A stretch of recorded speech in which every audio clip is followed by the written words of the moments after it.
Hi, I'm Mark Sacco. I'm going to talk about some of the advanced features that M3 brings to the quick image system, such as thread measurements. So let's get started.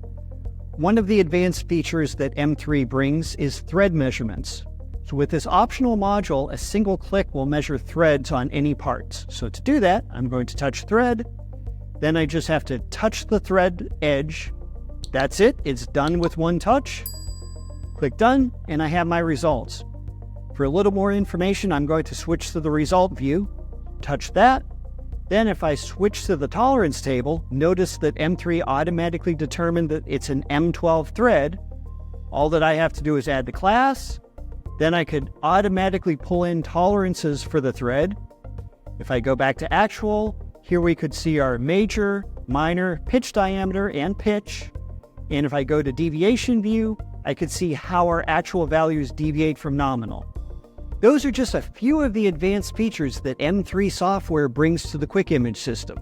For more information or to schedule a demo, visit us at mitutoyo.com.